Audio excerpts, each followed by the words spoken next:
Good afternoon, everyone. Thank you for being with me. Some might ask why I ask you all to join us for just 3 search warrants and a seizure of drugs. Well, I think you'll understand that it goes much, much deeper than that.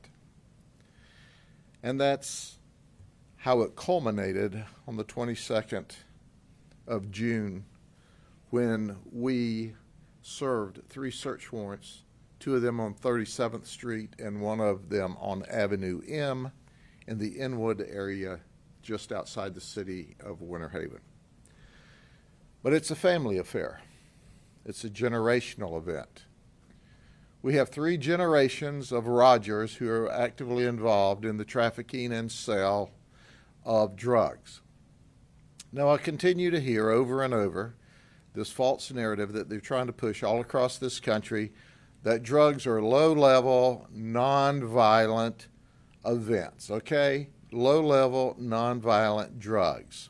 Well, I think you'll understand that it's not just a low-level, non-violent drug. So, it culminated with a search warrant. These folks aren't new to us. The Rogers family has been around for decades. Now think about it. Either we began this investigation on November of last year, or we began it 30 years ago. That's right. 37th Street, same area of Inwood, same houses. We have been putting these people in jail and some of them in prison for 3 generations, and they continue to sell drugs. In fact, I'm going to introduce you to at least one of them that we arrested in a major league trafficking wire investigation, wiretap, in 2020 that hasn't even been a trial yet, and I'm going to give you details how we are arresting them once again. But as we go through this, it is important for you to understand that these folks have created death and destruction for many, many families for a very long time. When we did the search warrants, we seized on that particular day 3 pounds of meth, 224 grams of fentanyl. Now, folks, 224 grams of fentanyl is potentially enough to overdose and kill 95,000 people. Did you hear what I said? 95,000 people. We also seized 1 kilo of cocaine, almost 1 kilo of MDMA, oxycodone, a 9mm handgun. Imagine a convicted felon with a handgun, right? I mean, that's not anything new to most of you. And a pill press. Where's our pill press? It's supposed to be here. Do we have it someplace? Y'all didn't bring it here? Okay. So I want you to see the pill press or pictures of the pill press. That's right.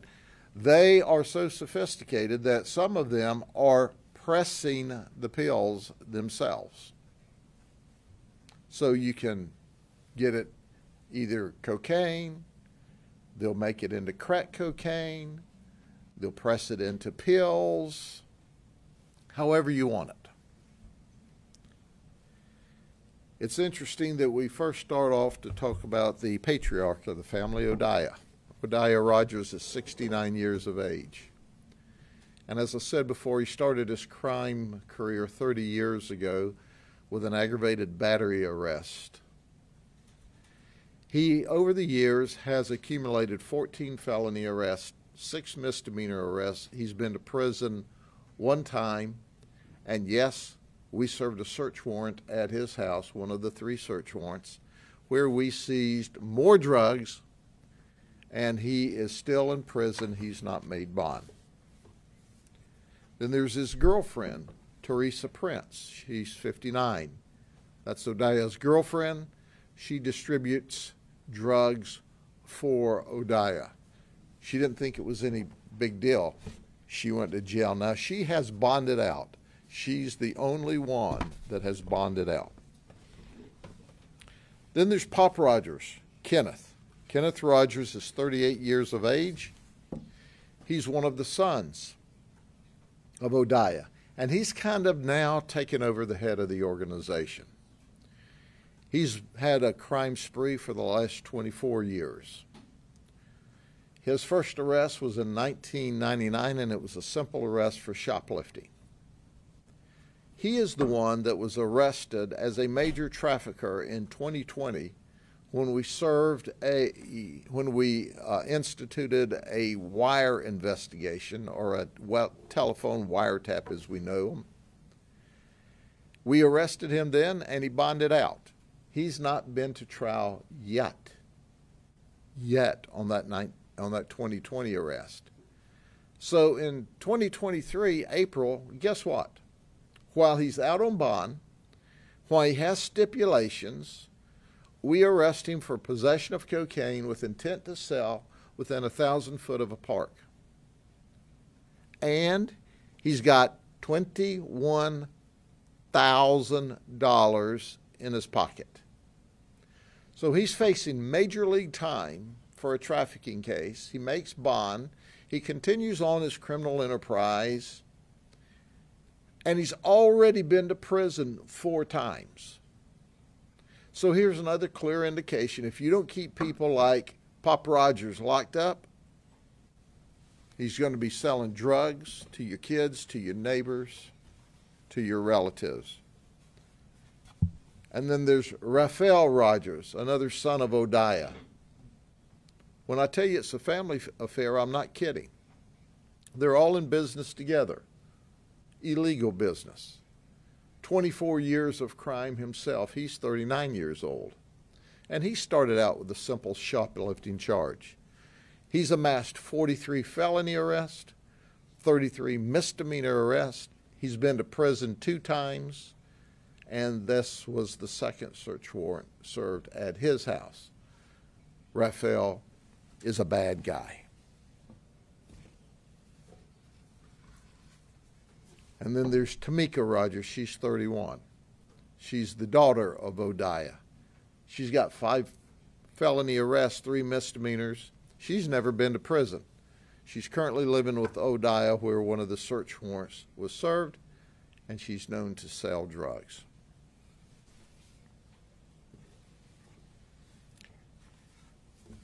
And then there's Dominique Rogers. He's 28, Podia's son. He's younger than the others. He's got 38 felony arrests, 14 misdemeanor arrests. He's been to prison 1 time. But that's not all. Manatee County currently has him charged with 2 counts of second-degree murder where things went bad during a narcotics transaction. So not only does he have that occurring, but while he did that, he's also under investigation with us for providing fentanyl that created the death of a 19-year-old girl, a teenager, a victim.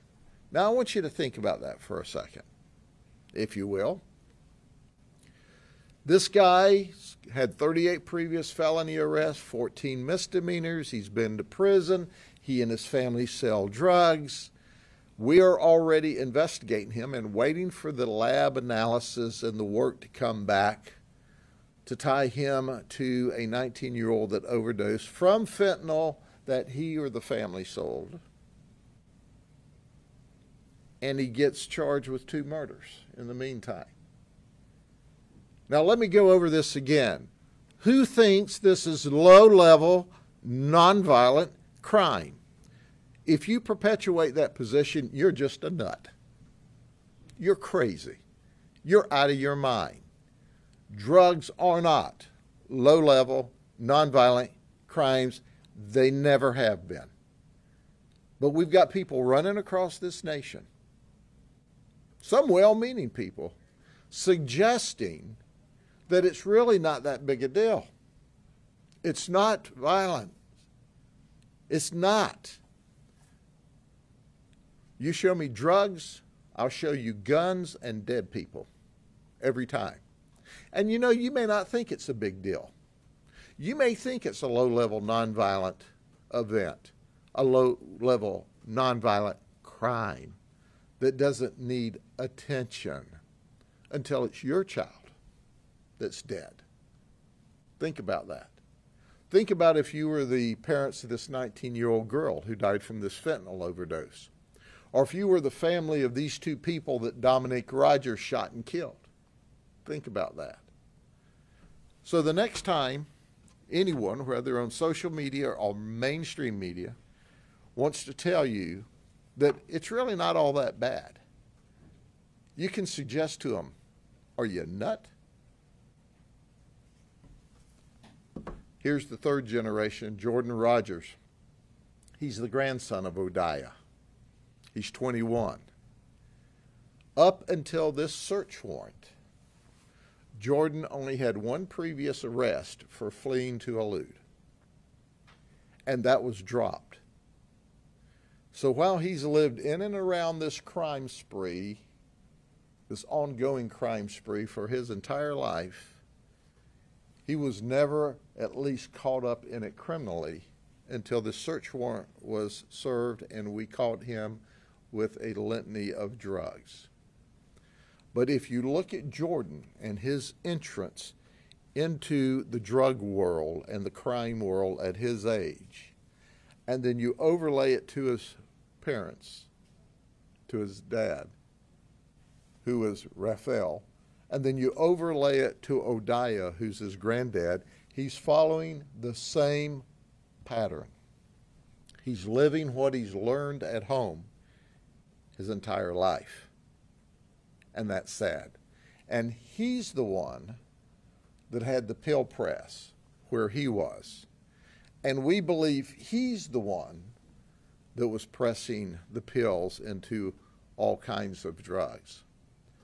The third generation. So dad, granddad have taught him the business well.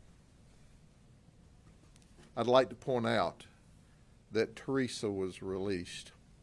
I also have some juveniles here. One was charged with misdemeanor, 2 with felonies. I suggest to you that these juveniles who aren't blood relative that we can determine at this stage of the investigation, but are there living in this environment, that's also the next generation. And when we arrested them and sent them to juvenile, they didn't score out enough to stay in lockup. So the system has helped perpetuate this problem with its lack of attention to the juveniles, because they've already figured out with this arrest, whoa, they're not going to keep me locked up for this. Until one day we do for a long time, for second-degree murder maybe one day, or fentanyl overdose deaths where you kill someone one day. I've also left out a couple of the other guys. They are part of the trafficking organization, but they're not the family. These guys here, they're trafficking in the drugs, but they're not related by blood. This family affair, this Rogers family affair, has been alive and well for a long time. They've been in and out of jail numerous times, and as I outlined to you, they've been to prison as well. So when's enough enough? When's the system going to say it's time that we take these people out? Now, as a side note, when we served this search warrant, we were assisted by the Lakeland Police Department and the Highlands County Sheriff's Office SWAT teams. Very professional SWAT teams that assisted us because we wanted a SWAT team on each house to keep the violence down. We were able to execute the search warrants. No one was injured. The appropriate people were arrested. And the neighborhood continued to thank us for our work. Now, they're scared of the Rogers. What I've talked about is their criminal arrest and when they've gone to jail. I've not talked about all the intimidation they've done in the neighborhood. I've not talked about one of the very few unsolved homicides we have in this county that's on 40th Street, 3 streets over, that I believe in my heart and soul they got a part of that some way. But do you think anybody's going to talk to us with the Rogers family right there? No, because they're afraid that they may be the next one that's killed. So at the end of the day, know this, that once again we've arrested the Rogers family. This time we've arrested all 3 generations at one time. But the Rogers and everyone else should understand that we're going to continue to arrest you, and arrest you, and arrest you. My narcotics and organized crime folks that work this investigation are simply the very best. And they've done a remarkable amount of work this time in order to do this very complex investigation and bring its culmination together last Thursday. Are there any questions? Sheriff, would you be able to talk, maybe briefly, but just about the trends you're seeing with fentanyl in the county? Sure. Here's what I know about fentanyl. Fentanyl is coming across the southern border, through the porous border, where there's a crisis. And they're bringing that fentanyl into the United States, and to include the United States, every state, and every county, I suggest, in every state. And we see the fentanyl deaths in waves. So we know when there's another wave of fentanyl that hits, you know, because the market's here, they've distributed it, some die. Then it calms down. Maybe calms down for a week or 2 weeks or 3 weeks, and then we see some more fentanyl or drug-related deaths. Look, this fentanyl's killing thousands upon thousands of people across this country. It is unbelievable. Cocaine, methamphetamine kills you normally over years. We start seeing people at 40, 45, 50, where they've just wore out their body, die from these other drugs. How fast does fentanyl kill you? Like that. One time. And they're mixing it. We see it mixed with cocaine. We see it mixed with methamphetamine. We see it mixed with heroin. We've seen it sprinkled on our cannabis, you know, that non-dangerous drug cannabis. We've actually seen fentanyl and other drugs spread on it as well. But fentanyl, unfortunately, is not regressing. It's increasing. We're seeing more and more fentanyl deaths over the last few years, not less. Is fentanyl more prevalent in Winter Haven? I remember a few months back there were 2 men arrested for a man who overdosed in Volusia County, and they were arrested because they sold him fentanyl. Sure. So is it more prevalent in Winter Haven? No, it's not more prevalent. And I thank you for asking that question because, you know, sometimes I have people say, well, is there more prostitution in Polk County because you arrest prostitutes? And I go, no, because you investigate, and you investigate with energy and enthusiasm, and you seek out these criminals. It doesn't mean there's more of it. It means you're identifying it and taking them into custody. The same things with fentanyl and all of these drugs. I have organized crime teams that are focused on large-scale drug operations. I have narcotics units that do undercover work. I have street crimes units that do street crimes, drugs. So we're going out to these communities because it's not just a drug problem. It's not just a death problem. It's quality of life problems in neighborhoods where people are complaining. They're up all night. They don't ever sleep. They keep me up all night. So we're fighting this drug at every level, and that's why you see this. I suggest to you that if you look across this state and across this nation, that we're in the grips, we're in the very grips of a drug disaster that people want to ignore and push back on. I can remember they didn't start recently, maybe in the early 2000s. Oh, it's not a war against drugs. Call it what you want, it's killing your kids. And then while they're trying to legalize more drugs in the country, we see more drugs killing more people.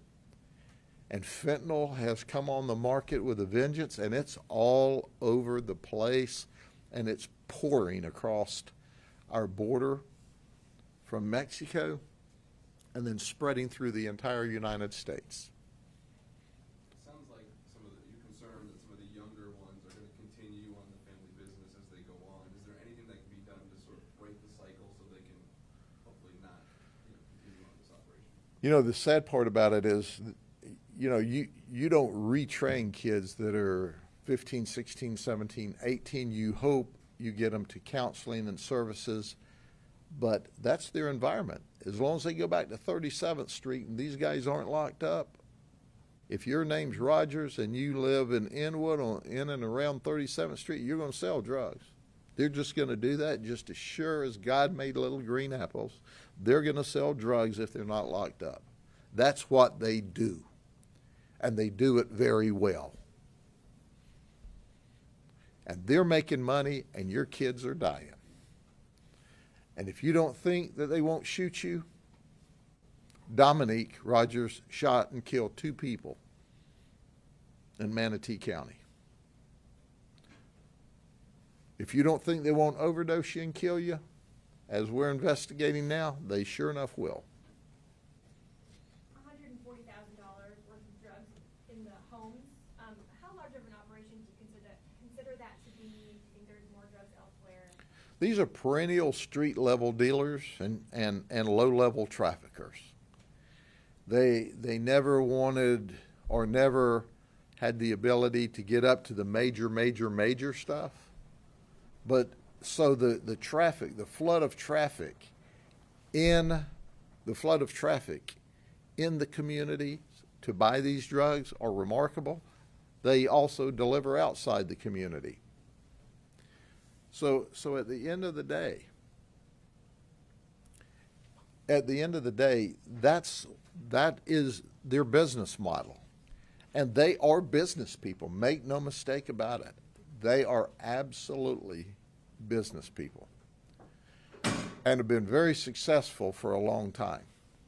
You said locking them up doesn't work. Obviously, they get locked up, they get released, they free to sell drugs.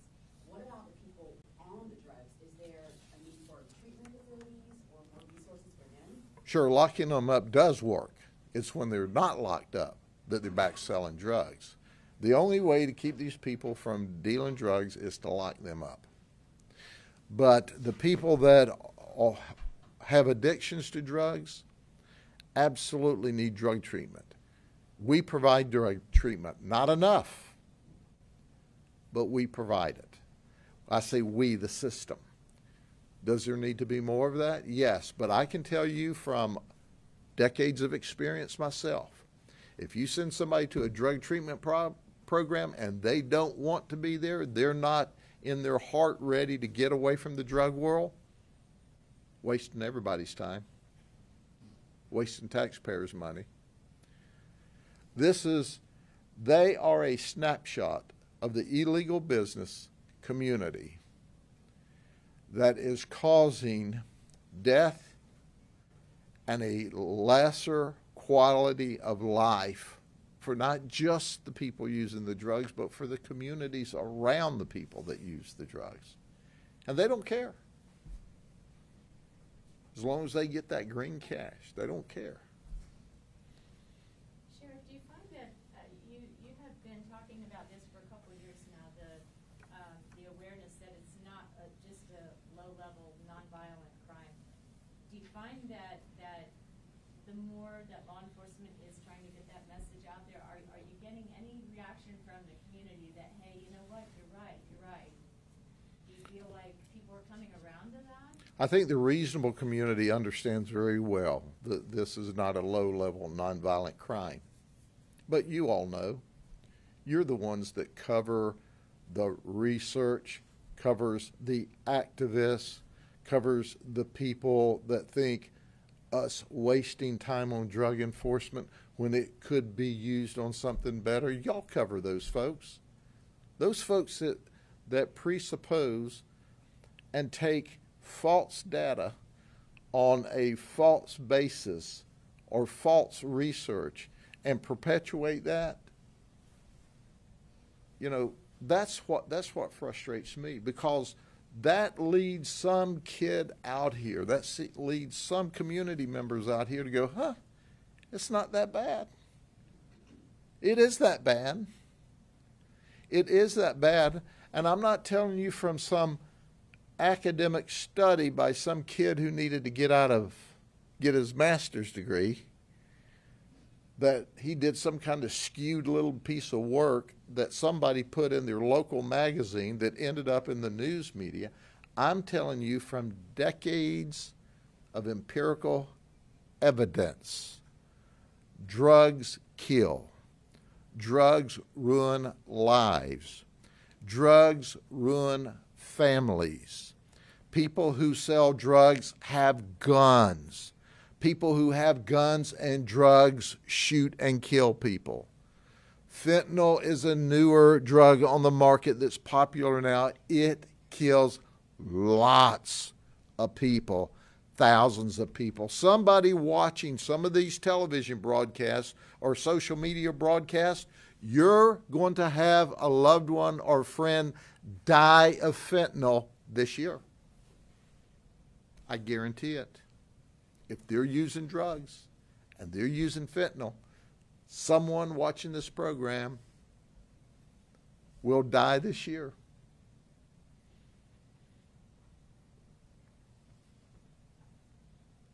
We have the pill press here. It's magic how that works. And our folks will set it up. We got the captain, and they'll set it up. They will show you how it works. It's quite a sophisticated piece of machinery. You know, they don't sell this at Walmart, at least not yet. You order it or you steal it.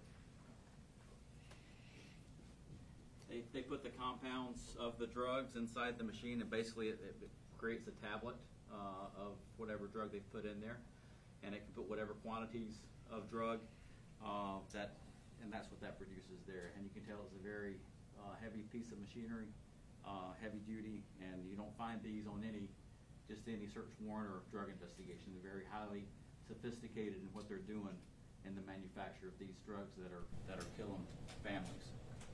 You know, we did an operation not long ago where they were pressing the pills, the fentanyl pills, to look like oxycodons, complete with a number on it.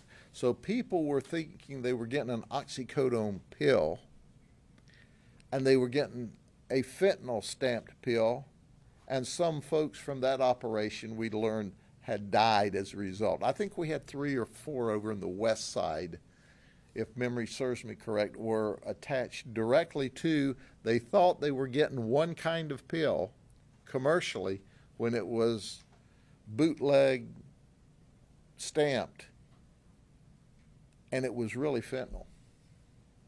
I think 3 or 4 died from that operation.